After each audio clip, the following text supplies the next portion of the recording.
a dar inicio a la charla gratis de este mes, que por razones extraordinarias la cambiamos del primer lunes de mes al segundo lunes de mes. Así es que sean todas, todos muy bienvenidos. La charla que nos convoca hoy es Leer para Creer, Literatura y Evangelios. Así es que muy bienvenidas, bienvenidos todos quienes están aquí en este Zoom y también todas las personas que se nos están uniendo a través de YouTube. Como de costumbre, las preguntas las vamos a dejar al final, después de la exposición de nuestro invitado. Les pido que la vayan escribiendo en el WhatsApp. Está nuestro director de comunicaciones, Cristiana Maya. Él va a ir recogiendo las preguntas y las va a plantear al final. ¿Mm? Como les decía, nuestra invitación para hoy es conversar sobre la Biblia, sobre los evangelios, pero desde una mirada distinta, particular. Todos sabemos que de los grandes libros que nutren nuestra cultura, nuestra forma de ver el mundo, nuestra cosmovisión, nuestras maneras de contar, de narrar, etcétera, uno de los textos que más ha influido ha sido precisamente la Biblia. Y en este caso, nuestro invitado nos propone que los cuatro caminos principales del periodismo, y también podríamos extenderlo a cualquier forma narrativa, parten de las visiones radicalmente distintas de los cuatro evangelistas del Nuevo Testamento. Nuestro invitado plantea que a partir de los evangelistas uno puede distinguir narradores que son como abogados, otros que son como historiadores, otros como poetas, cuentistas, pintores o músicos. Y nos plantea que conocer sus influencias, sus métodos y los objetivos nos ayudan a conocer mejor lo que leemos, y si alguno tiene la afición de escribir, le va a ayudar también a producir textos más ricos y textos más complejos. Así es que hoy vamos a hablar de los cuatro evangelios de una manera diferente y estoy segura enriquecedora para todas y todos. Y para eso hemos invitado a Roberto Herscher. Roberto es periodista, es escritor, es profesor de periodismo de la Universidad Alberto Hurtado de Chile, donde dirige el diploma de escritura narrativa de no ficción. Es el director del Premio de Periodismo de Excelencia de Chile. Dirige también la colección de periodismo activo en la Universidad de Barcelona, galardonada con el premio a la mejor colección por la Asociación Española de Editoriales Universitarias. Roberto es licenciado en Sociología por la Universidad de Buenos Aires y máster en Periodismo por la Universidad de Columbia en Nueva York.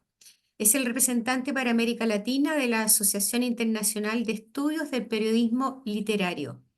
Es autor de varios libros como Los viajes de Penélope, Periodismo narrativo, El arte de escuchar, Crónicas bananeras, y el 2021 editó La voz de las cosas. Así que se darán cuenta que es un hombre que sabe de no solo de periodismo, sino que de narración, de contar historias, y desde ese lugar entonces nos va a hablar y nos va a dar su mirada acerca de los cuatro evangelios. Así es que Roberto, te agradezco muchísimo haber aceptado la invitación y acompañarnos a conversar esta tarde. Toda tuya la audiencia. Muchísimas gracias, Carolina. Creo que se escucha bien. Si no, díganme, porque yo desde acá me escucho lo más bien. Eh, Soy argentino, pero no es mi culpa. Eh, Llegué aquí hace ya 8 años, y para mí este es un gran gusto de compartir con ustedes algunas de las cosas que fui trabajando y pensando para otros públicos, principalmente en la formación de jóvenes periodistas, que es mi vocación, mi trabajo principal. Yo soy profesor, como dijo Carolina, en la Universidad Alberto Hurtado. Desde que llegué vine para eso, y en ese carácter tuve el gusto y el privilegio de ser profesor en el magíster de escritura narrativa que tenemos de Cristiana Maya, que está, creo que por ahí, por lo menos en mi pantalla, en la segunda de las pantallas. Ustedes son tantos que los tengo en dos pantallas. Em, Hoy quería compartir con ustedes, que son un público nuevo y sorprendente para mí, em, algo de lo que yo, digamos, es como llevar de vuelta a la gente que vive con, con los evangelios, con la, con la fe, con la palabra de Dios, algo que yo traigo del mundo de la Biblia como texto de alto valor literario, narrativo, por su prosa, por su estructura, por la forma en que utiliza las imágenes, la palabra, las metáforas, las comparaciones. eh, y Muchas veces yo me encuentro, la mayoría de mis públicos jóvenes periodistas y estudiantes de periodismo están tan alejados, diría que como yo, de la práctica cotidiana de la experiencia religiosa. Eh, y para mí es muy importante verlo como algo que ha formado y forjado nuestro carácter, tanto personal como social, como nuestra identidad propia de occidentales y de latinoamericanos. Eh, y en general, al empezar esto que quiero compartir con ustedes, suelo decir que creamos o no, estos ritos, estos mitos, estas ideas, estas historias, están en el fondo de la manera que tenemos de ver el mundo. Hubo un momento, hace unos 20 años, yo enseño periodismo desde el siglo pasado, eh, cuando empecé a pensar en formas de enseñarle a los alumnos de periodismo cómo empezar a contar una historia. Esto era recién el comienzo de la explosión de Internet, en donde ni siquiera existían todavía las redes sociales, en donde pasábamos de el mundo en el que yo me crié y en el que yo empecé a estudiar y a ejercer el periodismo, que era un desierto de información.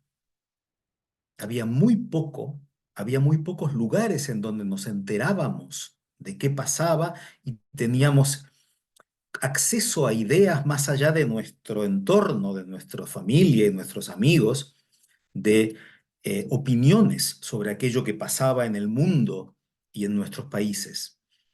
Era una época en donde prendíamos la radio, íbamos pasando el dial y había unas pocas radios y teníamos que esperar la hora de las noticias. Había en mi país 4 canales de televisión, aquí creo que 3 o 4, un kiosco con unos pocos diarios y algunas revistas. Era un desierto en donde las voces que surgían eran grupos que iban con pequeñas regaderas con agua para que floreciera algo de información. Cuando llegué en el 2016, tuve la suerte de trabajar y de colaborar con uno de aquellos medios que existían desde hace mucho tiempo, que es la revista Mensaje, vinculada a los jesuitas y a la Universidad Alberto Hurtado, donde trabajo. Eh, Ahora es exactamente lo contrario, ya no es un desierto donde vamos con regadera tratando eh, de que florezca algo de información. Es una inundación. Y es una inundación, como toda inundación, llena de agua contaminada, en donde el valor es encontrar ese frasquito de agua potable. Y para eso muchas veces los que cuentan historias reales, los que nos cuentan qué pasa en el mundo y nos tratan de explicar qué sucede, compiten con una cantidad tremenda de mentiras, de opiniones con sesgo y una cantidad tremenda de personas que hablan de lo que no saben y que antes estaban metidas en el rincón del bar en donde lo escuchaban sus amigos y ahora están en todos lados. Les pido un segundo, voy a tener que decirles que no puedo abrir la puerta, creo que tienen llave. Ha llegado mi familia. Anda. Mi amor, estoy en la clase.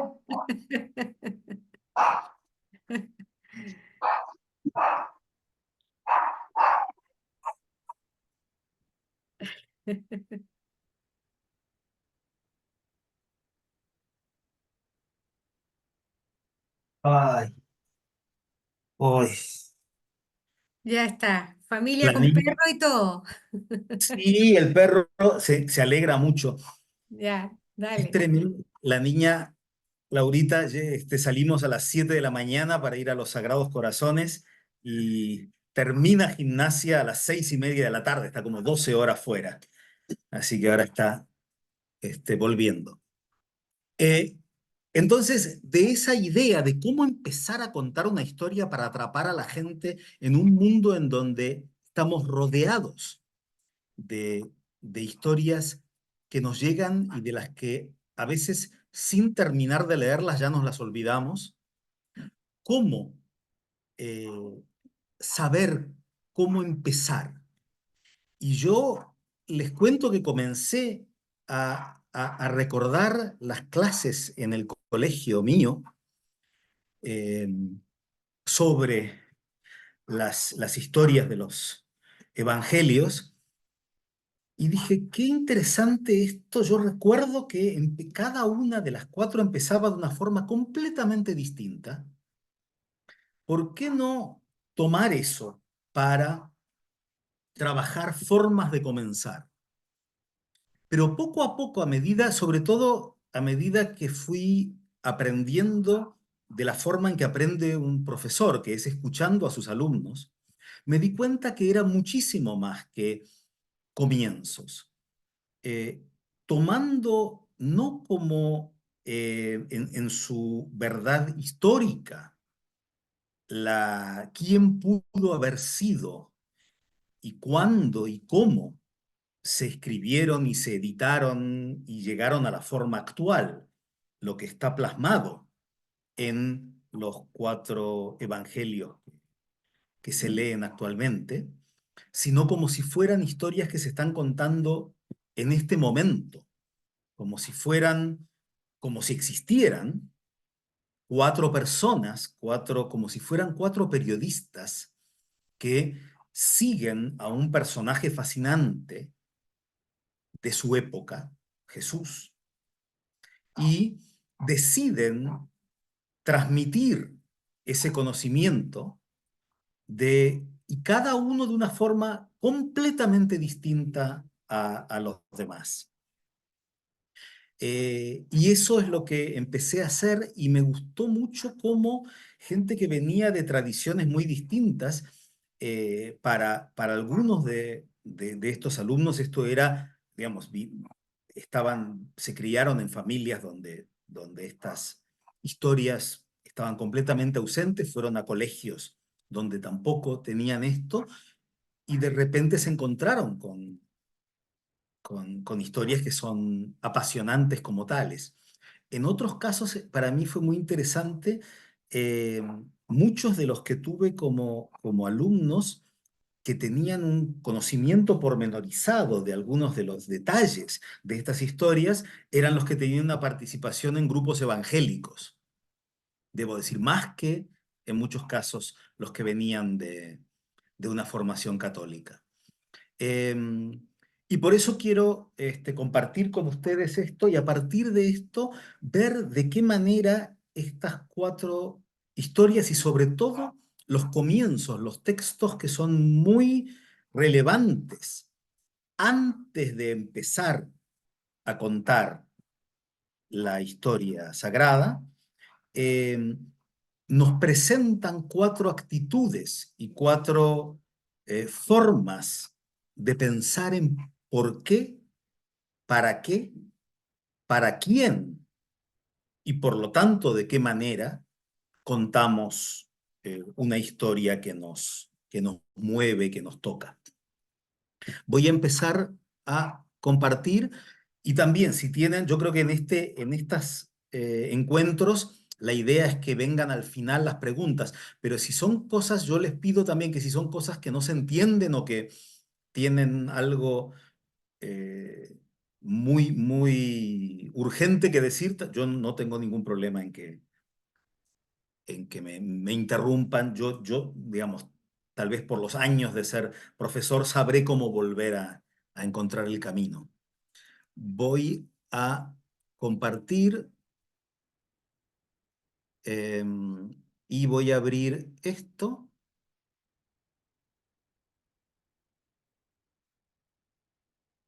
Aquí se ve grande, ¿no? Perfecto. Yo parto, como dijo Carolina, voy a cerrar un poquito esto, de que llego a esto no desde una fe, a pesar de que esto tiene que ver con la fe de mis mayores. Vengo de una familia mixta, mi padre nació en Berlín, es de familia judía alemana. Cuando tenía 6 años tuvieron que huir del nazismo, la mitad de mi familia alemana murió en los campos de concentración. Mi madre es hija de un catalán católico. Ella se educó en un colegio de monjas y se portaba muy bien, decía que las monjas se la querían quedar para que siguiera una carrera religiosa, mientras que mi tía era mucho más rebelde y, y no, yo creo que las monjas estaban contentas cuando mi tía terminó el colegio y se libraron de ella. Eh, a partir de eso, yo crecí sin un contacto con la fe, pero sí con un contacto muy fuerte el arte de la narración. Los libros, como estos que tengo aquí atrás, son mis compañeros desde mi primera infancia. Eh, y soy un lector busco ser un transmisor del amor por los libros. Eh, mi, mi libro Periodismo Narrativo ahora el perro quería entrar y ahora quiere salir. Eh, Fue publicado en Chile por la editorial Riley, por la Universidad Finisterrae. eh, eh, Y es un poco lo que fui trabajando durante 20 años sobre el subtítulo, me parece que es la condensación de lo que quiero decir, cómo contar la realidad con las armas o las herramientas de la literatura.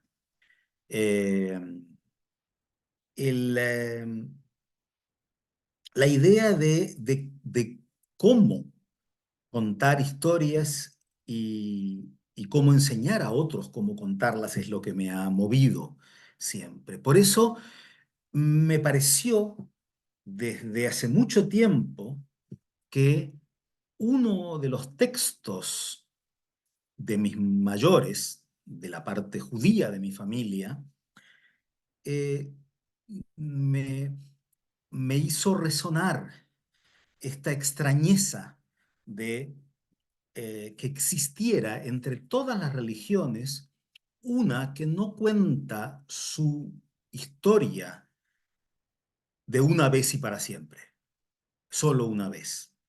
Esta es una foto de un niño como mis primos, preparándose para el bar mitzvah, leyendo la Torá, los textos de, el, de la Torá hebrea, el Viejo Testamento de los cristianos. eh, Cada cosa que cuenta la cuenta una vez. Lo mismo hacen el Corán, lo mismo el Bhagavad Gita, lo mismo el Popol Vuh.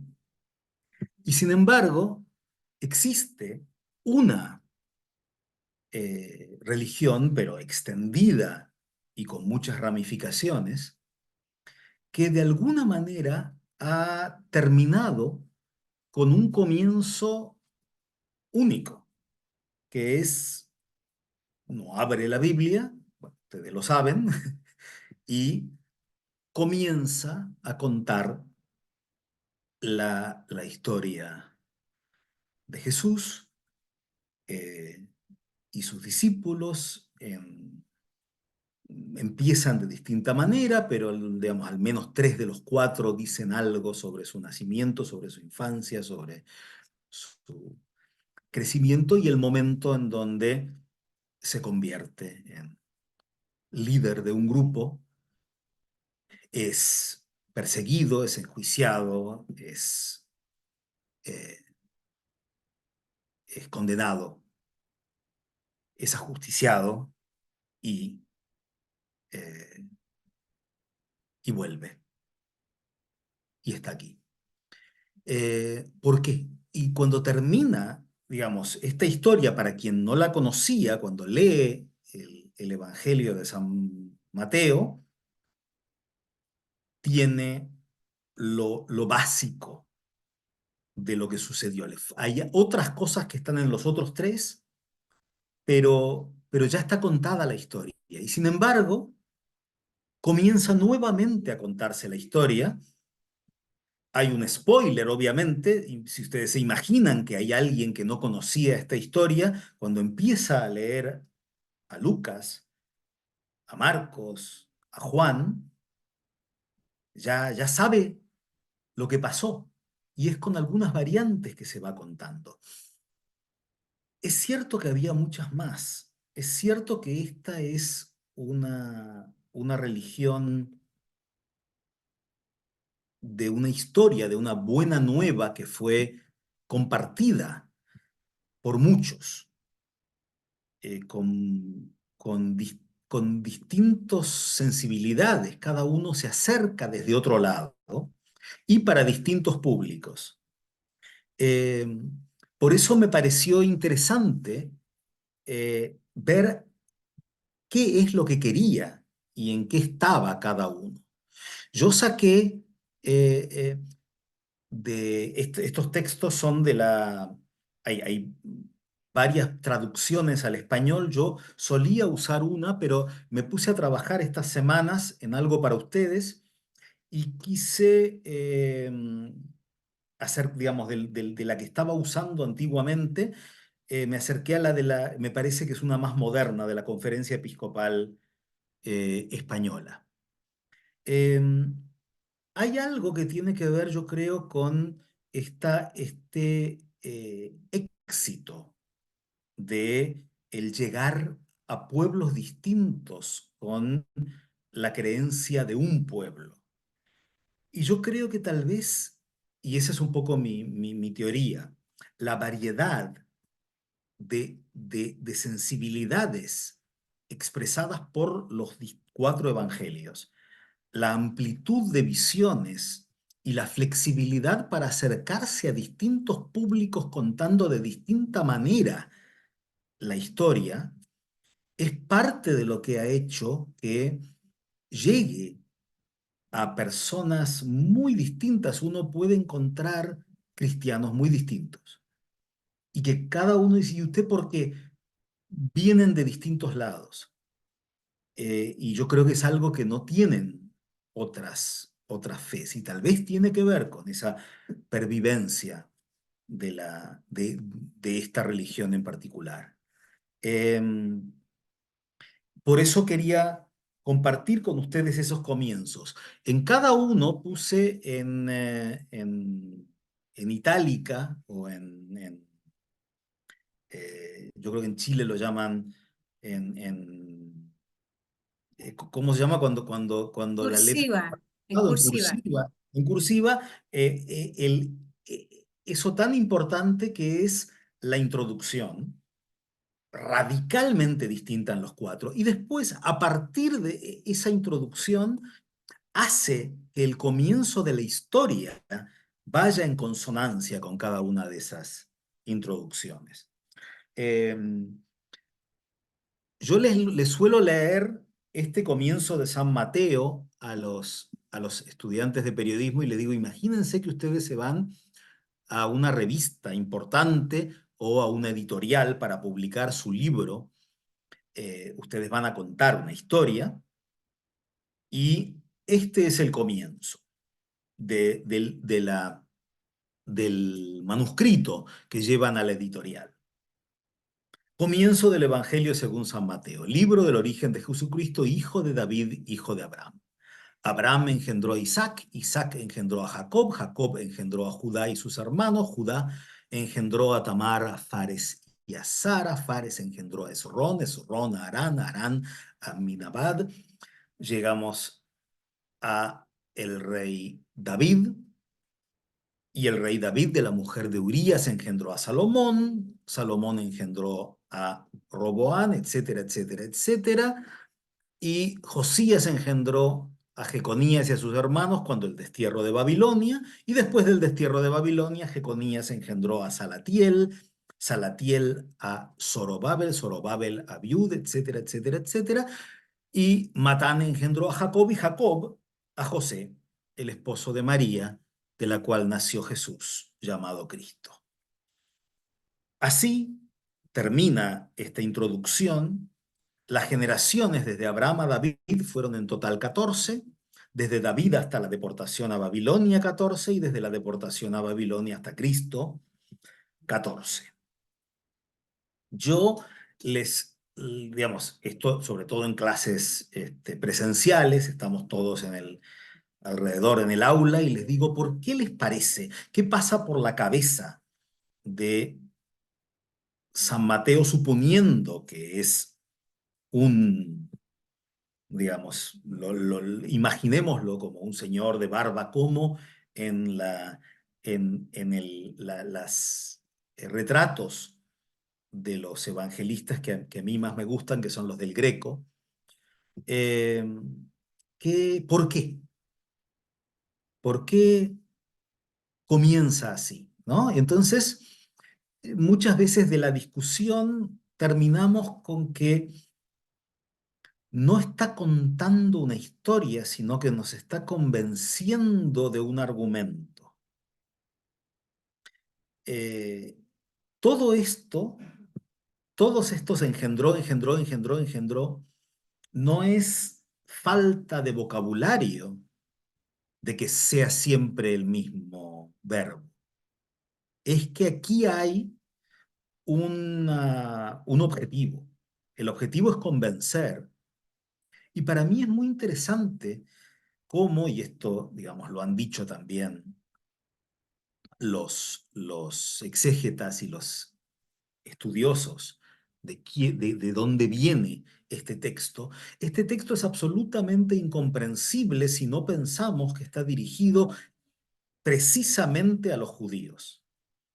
Este es un texto para el pueblo judío, en donde no comienza diciendo la singularidad y la importancia de Cristo son sus milagros, ni son sus enseñanzas, ni es su muerte, pasión y resurrección.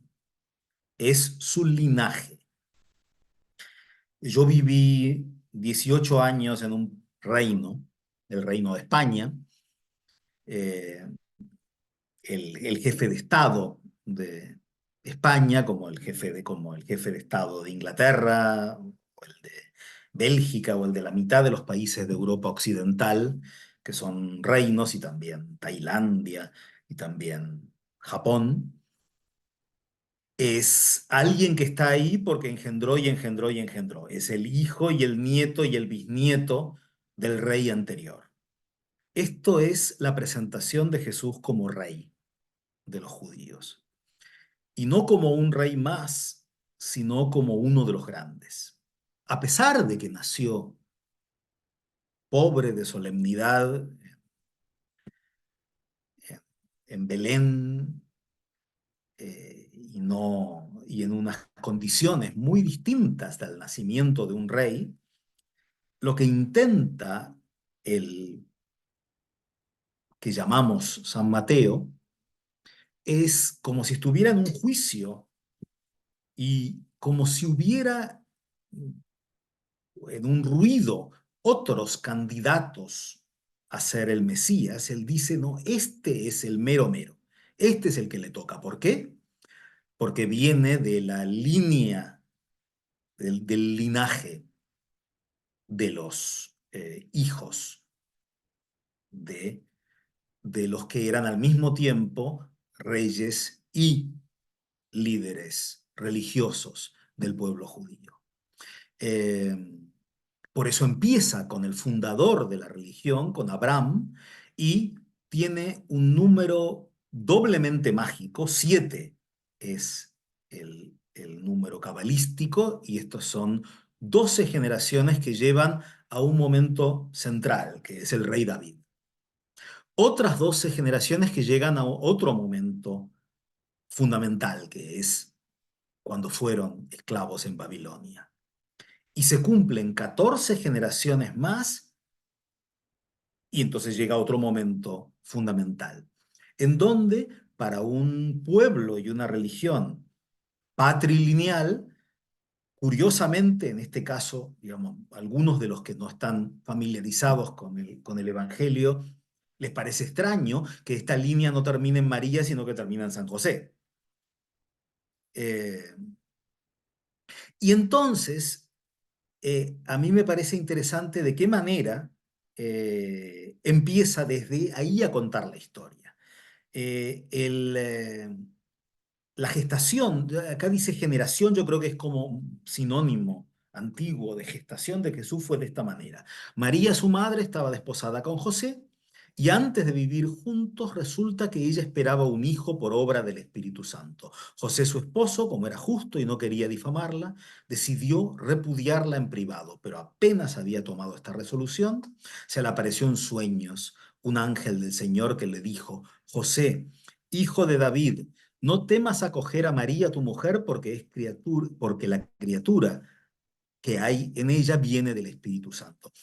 Es interesante que esta idea que está en Mateo, que es que lo central es el linaje de Jesús, es la idea que Mateo le transmite al ángel. El ángel llama a José hijo de David, le recuerda a José que es descendiente del gran rey David y que viene de la línea de los reyes, eh, cosa que no pasa en ninguno de los otros tres. ¿Mm? Eh, entonces, por eso este es el San Mateo del Greco. Ven ahora cuando cambio, porque a veces uno va cambiando y no se ve. ¿Ven esta transparencia que dice San Mateo el abogado? Sí, Roberto, está todo ok. Eh, y en ese sentido, funciona como, para mí, con mente de abogado. Digamos, no hay un sentido narrativo, hay un sentido de convencernos de su punto.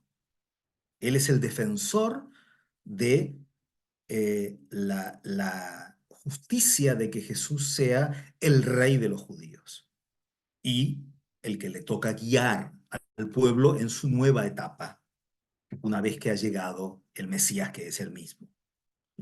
Pero es interesante cómo lo presenta como Mesías, digamos, como alguien nuevo, como una figura de cambio, pero lo central en todo este comienzo y en todos estos decenas de engendró, es que es la continuación de lo que viene.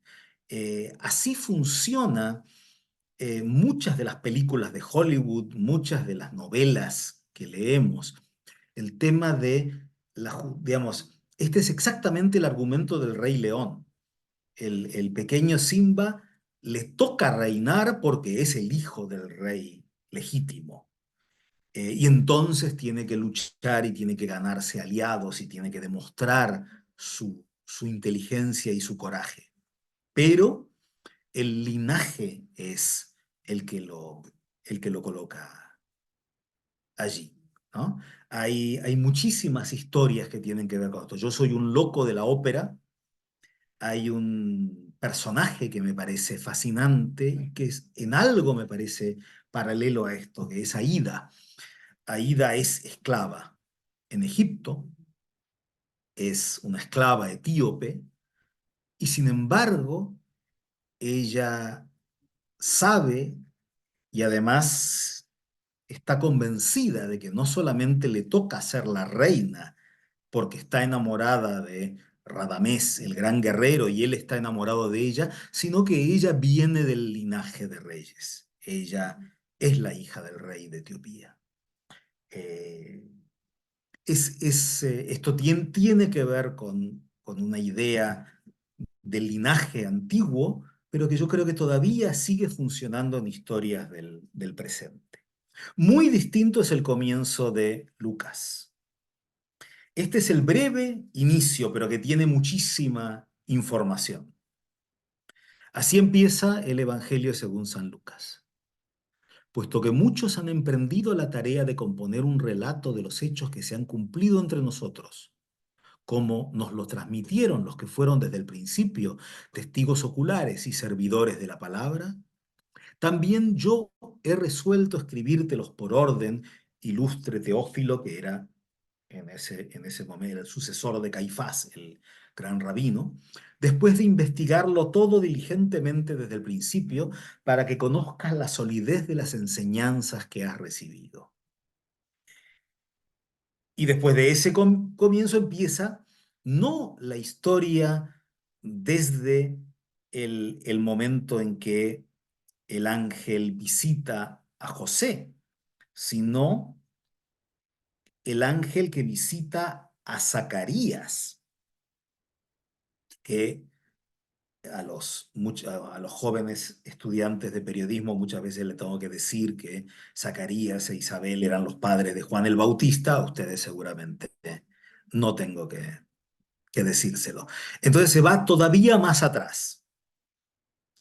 En los días de Herodes, rey de Judea, había un sacerdote de nombre Zacarías, del turno de Abías, casado con una descendiente de Aarón, cuyo nombre era Isabel. Los dos eran justos ante Dios y caminaban sin falta según los mandamientos y leyes del Señor. No tenían hijos porque Isabel era estéril y los dos eran de edad avanzada. Una vez que oficiaba delante de Dios con el grupo de su turno, según la costumbre de los sacerdotes, le tocó en suerte entrar al santuario a ofrecer el incienso. La muchedumbre estaba fuera rezando y se le apareció el ángel del Señor de pie a la derecha del altar del incienso, y al verlo Zacarías se sobresaltó y quedó sobrecogido de temor. Pero el ángel le dijo: no temas, Zacarías, porque tu ruego ha sido escuchado. Tu mujer Isabel te dará un hijo. Le pondrás por nombre Juan, te llenará de alegría y gozo. Muchos se alegrarán por su nacimiento. Eh, este es otro comienzo. Este es algo que yo normalmente en las clases de periodismo les pregunto a los alumnos: ¿quién o qué es el protagonista? ¿Sobre quién es el comienzo de Lucas? Si el comienzo de Mateo es sobre el linaje de Jesús, el comienzo de Lucas es, y siempre hay alguien que levanta la mano y dice: es sobre él mismo. Y es cierto, de quien habla Lucas en su comienzo tan distinto, es, esto es, no, él no está poniendo sobre un pedestal a Jesús como descendiente de los reyes y líderes de Israel. Se está poniendo a sí mismo como el que va a contar la historia mejor que nadie. Y en esto espero que no me tomen por blasfemo, pero yo creo que si existió Lucas y se despertara hoy y viera que su testimonio, su evangelio es uno de cuatro, le agarraría un gran enojo. Él quería que, digamos, este comienzo parece indicar que él quería que el suyo fuera la única voz. Otros, muchos, han emprendido la tarea de contar esto, ¿no? Cómo lo transmitieron, digamos, lo que son las fuentes, nuestra fuente, digamos, como yo como periodista, eh, esta es casi una definición de un manual del periodismo de lo que es una buena fuente. Es testigo ocular, estuvo cerca, sabe de lo que habla y además habla bien, es un servidor de la palabra. Y entonces dice, otros trataron de escribir esto, ¿no? Emprendieron esta tarea. Y también yo, pero yo lo hago después de investigarlo todo diligentemente y desde el comienzo. Mi trabajo es, digamos, lo dice entre líneas, más diligente y comienza desde antes que otros. Y para demostrar esto, ya en el momento en que comienza la historia, no va con el ángel que visita a María, sino que se va más atrás, con el ángel que visita, perdón, a José, a Zacarías, y toda esta historia, que es una historia con muchísimos detalles que no son fundamentales, por, digamos, alguien que quiere contar la historia resumida, que quiere ir al grano, no se detiene en que en un personaje importante, pero en cierta forma secundario, ¿no? Digamos, para los Oscar, el actor que hace de Jesús va a competir como actor principal y el que hace de Juan el Bautista como, como un gran personaje de reparto. Y esto es las razones por las cuales los padres de Juan el Bautista tenían dificultad para engendrar y es la descripción del altar del incienso. Y hay una cosa interesante que dicen los estudiosos y los exégetas, que Lucas, por algunas cosas de su uso de palabras, no escribía para los judíos. Tenía que explicar cómo era el altar del incienso. Es algo que alguien como Mateo no tiene que hacer, porque a los que les escribe ya lo saben. Eh, y, eh, y en ese sentido, él dice, yo voy a contar esto más completo, lo he investigado con mucha diligencia y voy a contarlo desde el comienzo. Y en el momento en que empieza, cumple esa promesa que hace en el primer párrafo. Yo por eso digamos, a veces también para mis alumnos que están luchando con una tesis académica y de licenciatura, de magíster o de doctorado, les digo que Lucas lo que hace en ese párrafo es el comienzo de una tesis. Todos los que han luchado con una tesis han tenido que hacer la revisión bibliográfica, puesto que otros han intentado esto, y en ese sentido son las primeras 100 páginas diciendo, bueno, está este, pero yo estudié esto con mucha precisión, diligencia, y lo voy a contar desde el comienzo. Ese es mi método, ese es mi marco teórico. Cuenta la historia completa de principio a fin, busca contarlo todo llenando los huecos. En ese sentido, Lucas es como un científico social y más precisamente como un historiador. Esto está contado como una biografía, a diferencia de una, digamos, el perfil de un líder político que empieza contando cómo encarna sus ideas, o en el caso de San Mateo, el legado. Este es un biógrafo. Es como realmente asume la tarea de biógrafo como hacen los biógrafos de la profesión histórica actual, y decide contar con lujo de detalles todo y que no se le escape nada. Y ese es el, el, el orgullo y la razón por la cual él espera que se lo reconozca como el que cuenta de forma más cabal la historia de Jesús. Juan, y en esto, digamos, si muchos de ustedes conocen bien los cuatro evangelios, muchas veces mi público de estudiantes de periodismo, el único que le suena un poco es este, porque este es otra cosa. Este es el comienzo del Evangelio según San Juan. En el principio era el verbo. En el principio, según la versión moderna de la Conferencia Episcopal Española, en el principio existía el verbo. Y el verbo estaba con Dios, y el verbo era Dios. Él estaba en el principio junto a Dios, por medio de él se hizo todo, y sin él no se hizo nada de cuanto se ha hecho. En él estaba la vida, y la vida era la luz de los hombres, y la luz brilla en la tiniebla, y la tiniebla no lo recibió. Y entonces, de esta forma, igualmente muy distinta, comienza a contarse algo, pero que sigue en el lenguaje poético del comienzo. Pero aparece el primer personaje de la historia. Surgió un hombre enviado por Dios que se llamaba Juan.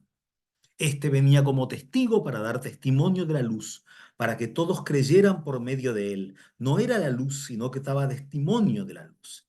El verbo era la luz verdadera que alumbra a todo hombre viniendo al mundo. En el mundo estaba, el mundo se hizo por medio de él y el mundo no lo conoció. Vino a su casa y los suyos no lo recibieron. Pero a cuantos lo recibieron les dio poder de ser hijos de Dios, a los que creen en su nombre. Estos no han nacido de sangre, ni de deseo de carne, ni de deseo de varón, sino que han nacido de Dios. Y el Verbo se hizo carne y habitó entre nosotros y hemos contemplado su gloria. Gloria como el unigénito del Padre, lleno de gracia y de verdad. Juan da testimonio de él y grita diciendo, este es el que te dije. El que viene detrás de mí se ha puesto delante de mí porque existe antes que yo. Y van los que vienen de Jerusalén, mandados por los líderes judíos, y les pregunta, ¿tú quién eres? ¿Eres el Mesías? No. ¿Eres Elías? No. ¿Quién eres? Y dice, soy la voz que clama en el desierto. A mí esta versión dice grita. Tal vez yo me crié con el verbo clamar, a mí me gusta más, pero la voz del que grita o la voz del que clama en el desierto. Yo soy una voz. En ese sentido, eh, ¿quién es Juan? No es un abogado como Mateo, no es un historiador o un científico como Lucas. Para mí, la grandeza emocionante de Juan Evangelista es que es doblemente poeta. Es poeta porque habla poéticamente y es poeta porque como para los poetas, eh, el mundo está hecho de palabras, no de cosas. El verbo es el principio. En el principio, o sea, digamos, si en cierta forma, digamos, ustedes son los que saben más de esto, pero a mí me parece interesante ver cómo este comienzo parece, si uno piensa que todos los evangelios, que todos digamos, que los testamentos son verdad y el comienzo del Génesis es verdad. En el comienzo del Génesis, Dios creó el cielo y la tierra, y eso es, en cierta forma, una visión eh, de que la creación tiene que ver con crear el mundo, crear cosas, crear mm, la tierra, crearnos después a nosotros, crear los animales, crear la creación como una creación material. Y esto parece ir en sentido contrario, parece ser una negación del comienzo del Génesis. En el comienzo no es el cielo y la tierra, en el comienzo es el verbo. Eh, y, y en ese sentido yo creo que esta disparidad de, de visiones es lo que hace también que para los locos enamorados de la palabra. Yo viví 18 años en Barcelona y además me trajo esa experiencia de vuelta al mundo de mi abuelo. Eh, en el idioma catalán hay una palabra hermosa para los que amamos la literatura, las letras, la lectura. eh, los llaman lletraferits, heridos por la letra. Es como si nos hubiera herido un cupido, pero el cupido no te dispara una flecha que te hace enamorarte de otra persona, sino enamorarte de las bellas letras. Y esto era Juan. Es digamos, uno se lo imagina como discípulo eh, siguiendo a Jesús más por su prédica, por su palabra, que por los milagros o que por su pasión, muerte y resurrección. Es la palabra es lo que a él lo toma. Eh, y en ese sentido, de la misma forma en que el ángel de Mateo piensa en linajes y le dice a José, José, hijo de David, en ese sentido, el ángel piensa como Mateo, el ángel, el Juan Bautista de Juan Evangelista también piensa como él y cuando le preguntan, quién eres tú? ¿Quién es usted? Él dice, soy una voz que, que grita o que clama en el desierto, ¿no? Eh, él es verbo también. Por eso, esto es un castillo de palabras. Es un verbo fundador. Es una religión de retórica más que de hechos. Y toda la poesía mística digamos, de la que somos herederos, todos los que leemos y escribimos en español o castellano, eh, viene de San Juan, ¿no? Eh, y por eso, digamos, en esta primera parte, yo creo que estamos medio mal de tiempo, eh, es lo que quería compartir con ustedes. El cuarto empieza de una forma completamente distinta de todos los demás. Casi no tiene comienzo. El comienzo es decir que hay un comienzo. Y de una forma como resumiendo lo que viene después, eh, presenta las acciones principales. Es casi como el tráiler de una película. Comienzo del Evangelio de Jesucristo, Hijo de Dios, dice Marcos. Como está escrito en el profeta Isaías, yo envío a mi mensajero delante de ti, el cual preparará tu camino. Voz del que grita en el desierto, preparad el camino del Señor, enderezad sus senderos. Esto es como un llamado de atención.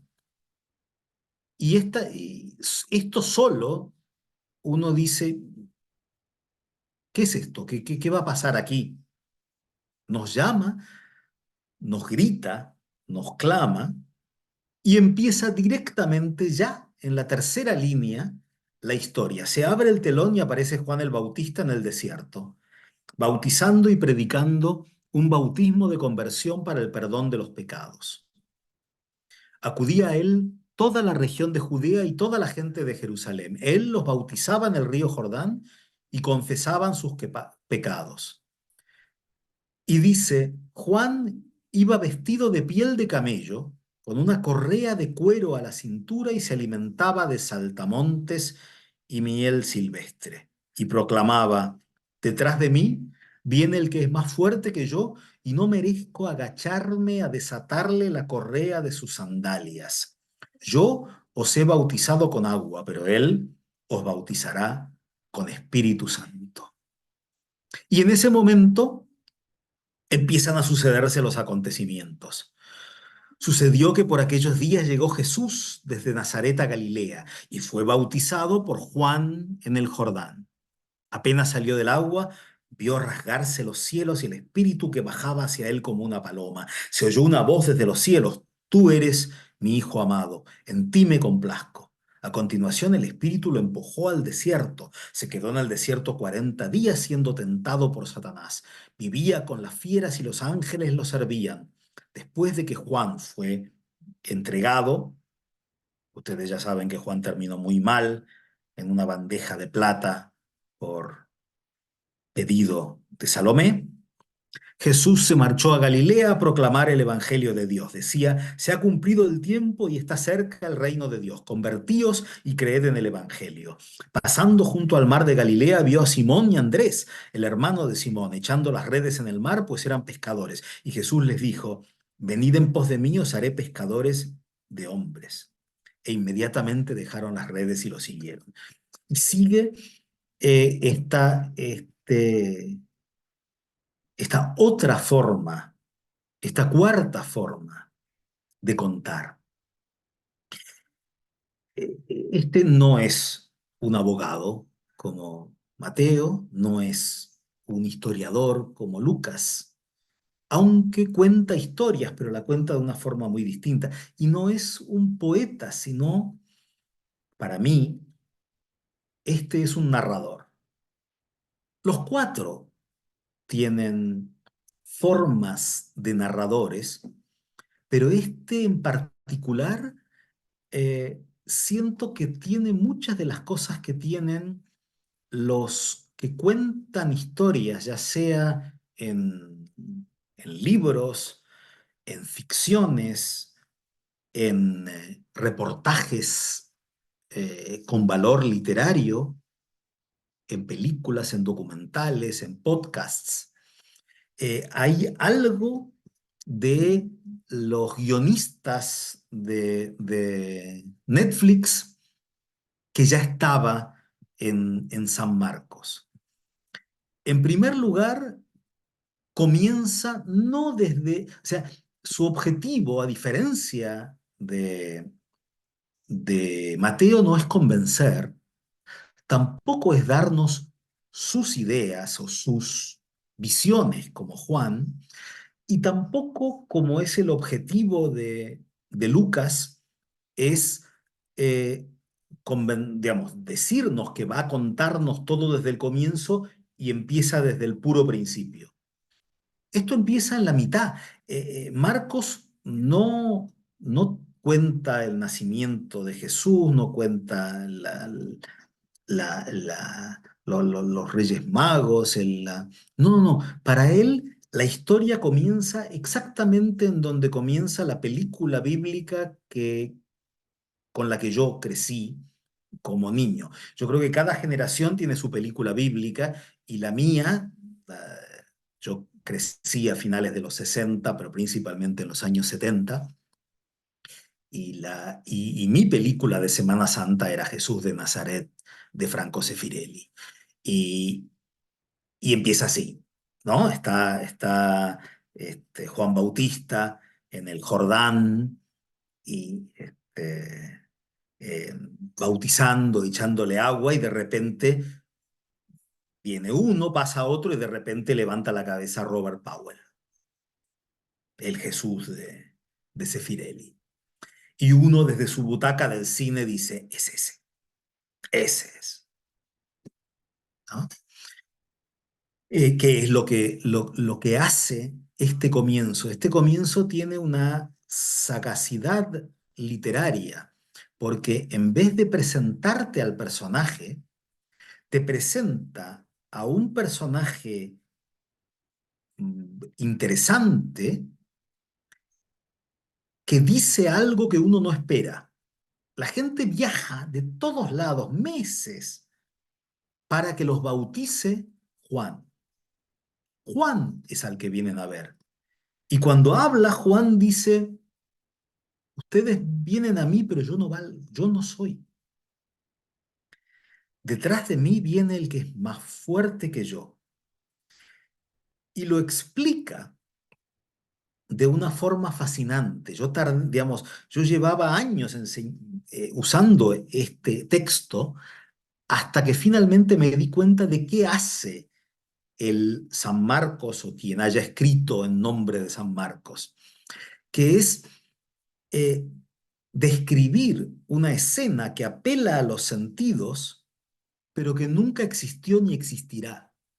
Él dice, para que me entiendan de qué manera yo, a quien ustedes vienen, porque, porque yo soy quien los va a bautizar, pero para que entiendan que no soy yo, que yo no soy el que vale, el que ustedes tienen que seguir, sino que es el otro, les voy a describir una escena que, es, que muestra un concepto, el concepto de que yo valgo poco y él vale mucho. Y entonces dice, yo no merezco agacharme para desatarle la correa de su sandalia. Tan grande es él y tan pequeño soy yo. La escena de este Juan al que viajaban kilómetros o caminando en medio del sol abrasador o en camello para que los bautizara, diciendo, con esta escena inexistente les explico el concepto de la grandeza de él, yo no soy digno de desatar agachado la correa de su sandalia, es un logro literario porque te hace esa escena que nunca existió, no existe la escena de Jesús de pie y Juan tratando de desatar la correa de su sandalia. Pero imaginarse la escena te hace ver gráficamente el concepto. Eh, y en eso yo creo que es la sabiduría de Marcos, que no es poética, ni argumentativa, ni de la ciencia histórica, sino del narrador. Eh, y, eh, y cada una de sus frases es, es algo que presenta el contraste, el conflicto, lo que nos parece y es distinto. Yo os he bautizado con agua, pero Él os bautizará con Espíritu Santo. Y Jesús se pone en este mismo lenguaje y dice, ustedes son pescadores, Simón, Andrés, y yo los haré pescadores de hombres. Y Marcos, en vez de decir, Juan vestía pobremente, se ponía lo que encontraba y que comía lo que había, él no le importaba. No, no, no, eh, tal vez habrá agarrado un ratón un día, otro día un pez, pero dice, se alimentaba de saltamontes y miel silvestre. Iba vestido de piel de camello con una correa de cuero en la cintura. Esto no sirve para convencernos de la divinidad de Jesús ni de la bondad de Juan. Es un recurso narrativo, es la economía narrativa literaria que nos hace ver en una escena el personaje, nos construye el personaje de Juan con cosas concretas y precisas. Por eso, perdón, Marcos eh, es un narrador, es un periodista narrativo. Bueno, yo lo traigo para mi campo del periodismo narrativo, eh, y construye escenas, crea personajes con descripción y diálogo, comienza in media res.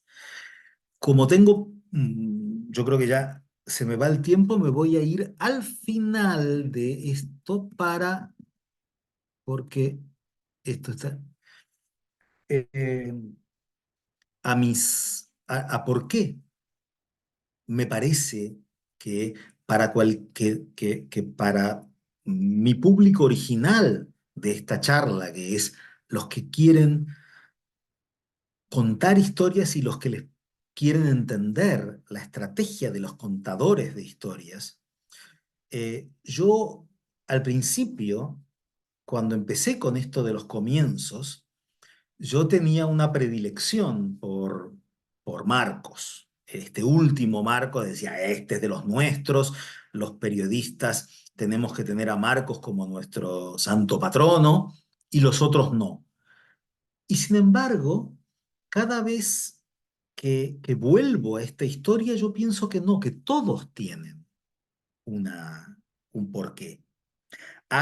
Voy a ir muy rápido, hay un tipo de periodista que son los periodistas de investigación, que en Chile han sido fundamentales. En el pasado, valientes para entender los males del Estado, los males de los poderosos. Eh, Periodistas como Mateo son los periodistas de investigación, los que mm, sacan la verdad. Se acaba de cumplir la semana pasada 50 años del caso Watergate en Estados Unidos. Bob Woodward y Carl Bernstein investigaron a el presidente Richard Nixon, que fue el único presidente en la historia de Estados Unidos que renunció, acosado por sus mentiras, por la corrupción y el escuchar ilegalmente a sus rivales. Todos los hombres del presidente es un libro que sigue paso a paso los crímenes de Nixon. Seymour Hersh era el rival de Bernstein y Woodward, que trabajaban para el Washington Post, él trabajaba para el New York Times, y no consiguió la primicia sobre el caso Watergate. Y sin embargo se convirtió en un gran periodista de investigación sobre las guerras de Estados Unidos. Él fue el que desveló los crímenes de las fuerzas norteamericanas en Vietnam y 40 años más tarde los males de las tropas norteamericanas en Irak y en Afganistán. Por eso ellos tienen un valor inmenso trabajando, contando como abogados, eh, paso a paso, piedra a piedra, construyendo un argumento. ¿Quiénes son como Lucas los que te quieren contar la historia completa? Hay historias que uno no precisa que te la cuenten con tanto detalle. Sin embargo, hay otras sobre las que uno lo quiere saber todo.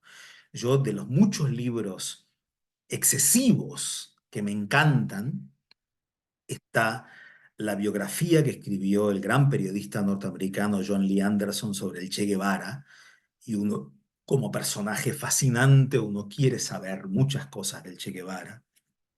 El gran biógrafo Gerald Clark escribió la biografía de Truman Capote, y una periodista joven, Adrienne Nicole Leblanc, cuenta con minucioso detalle la vida de una familia inmigrante que se mete en el tráfico de drogas en el Nueva York de los años 80 y 90. Y con eso uno entiende más cosas sobre la naturaleza humana, sobre una época, sobre la sociedad, sobre tantas cosas.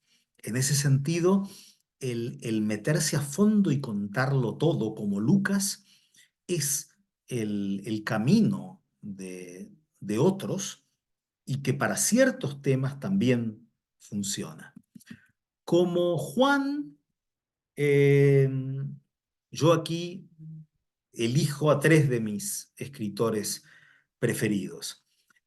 Hay un libro que es eh, extrañísimo. Lo escribió James A. G. en 1936, trabajando junto con un fotógrafo que se llama Walker Evans, y escribieron ahora Alabemos a hombres famosos. Y es la historia de los granjeros pobres del sur de Estados Unidos en la época de la Gran Depresión, contada con vuelo poético.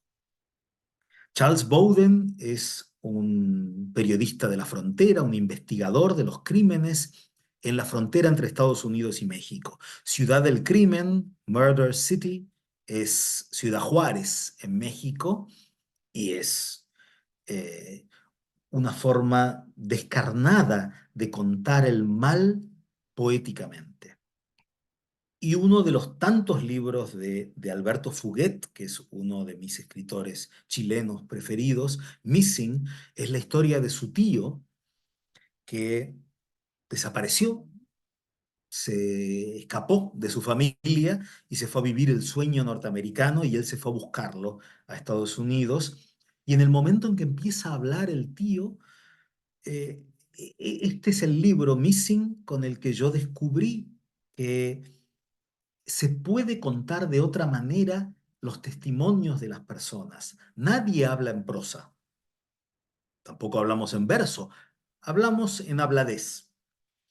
Y al transformar el relato del tío en verso libre, en cierta forma lo libera de una manera en que te aprisiona la prosa, y te volvés un autor de prosa poética como Juan Evangelista.